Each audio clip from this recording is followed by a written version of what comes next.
This tutorial will cover questions that involve fractions with units and fractions without units.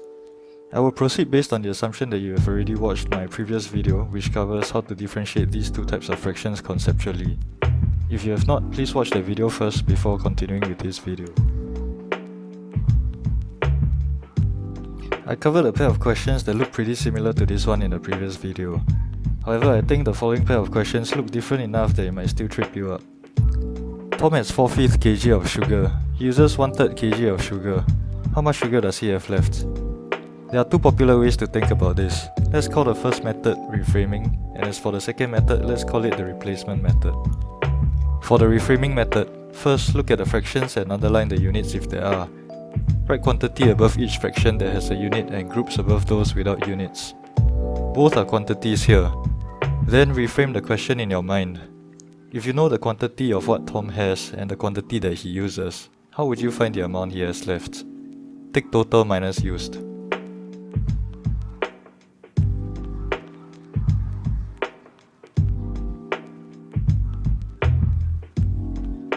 Another way is to replace the fractions that have units with whole numbers temporarily. For example, we can use 10 here and 4 here. So if Tom has 10 kg of sugar and uses 4 kg of sugar, how much would he have left? The method is 10 kg minus 4 kg equals to 6 kg.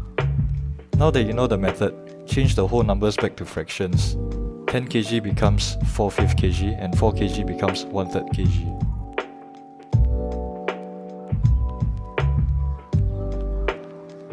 Now let's try this question.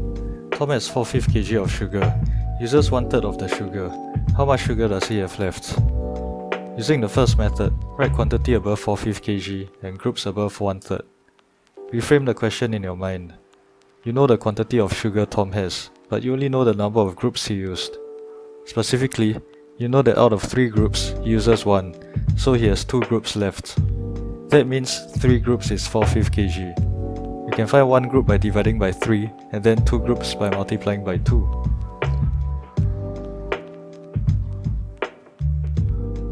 Or simply take 2/3 times 4/5 kg.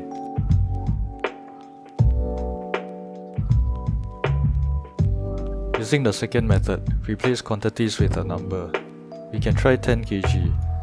So if Tom has 10 kg and uses 1/3 of it, we can find how much he has left by taking 10 kg divided by 3 to find 1 unit, and then times 2 to get 2 units. So now we change the 10 kg back to 4/5 kg and use the same method.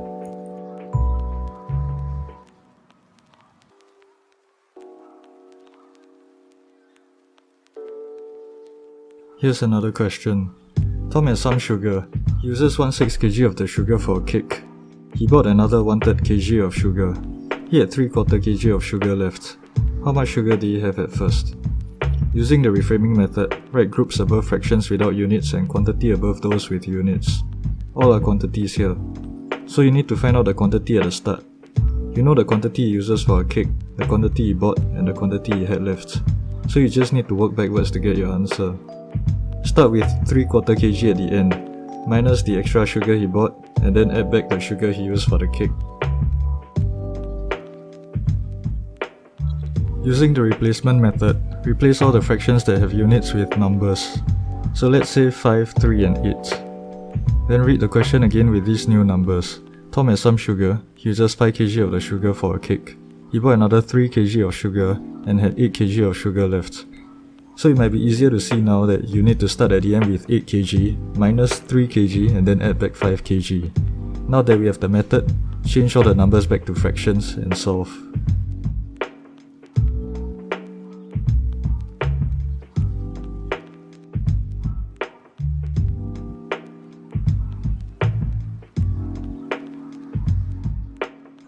This next question looks quite similar, but the concept is different. Tom has some sugar. He uses 1/6 of the sugar for a cake. He bought another 1/3 kg of sugar. He had 3/4 kg of sugar left. How much sugar did he have at first? Using the reframing method, write groups above fractions without units and quantity above those with units. So you only have the exact quantity that he bought and the quantity that he had left. You don't know how much he used for the cake, but you know the grouping. He had 6 groups in total and he used 1 for the cake. So that means that when he bought another 1/3 kg of sugar, the 5 groups together with this 1/3 kg of sugar combined to give 3/4 kg, which is what Tom had in the end. So 5 groups is 3/4 kg minus 1/3 kg. We can find one group by dividing by 5, and then to find out what it had at first, just multiply by 6 to find 6 groups.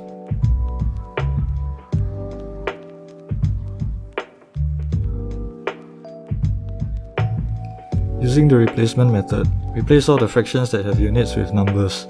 Let's replace 1/3 kg with 4 kg and 3/4 kg with 7 kg. Read the question again with the new numbers. Tom has some sugar. He uses 1/6 of the sugar for a cake. He bought another 4 kg of sugar. He had 7 kg of sugar left. How much sugar did he have at first? So the solution might seem quite obvious now. We can even draw a model to help us. Tom used 1/6 of the original and had 5/6 left. He bought another 4 kg and this gives him 7 kg of sugar in the end. So 5 units must be 7 minus 4, which is 3 kg. Find 1 unit by dividing by 5 and then find its original amount by multiplying by 6 to find 6 units. Now that we have the method, change all the numbers back to fractions and solve.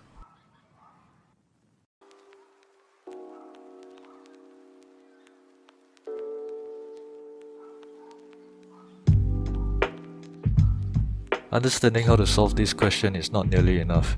You need a lot of practice. It's just common sense. It might seem like a hard question now, but practice it enough times and you'll be able to solve it with your eyes closed. But where are you going to get enough examples to practice? Spiderweb Math is a website that I've created for my students which regenerates the same questions over and over again, and is automatically marked. This way, you can just focus on getting the repetitions in. If you found this video useful, do consider subscribing to this channel and liking this video.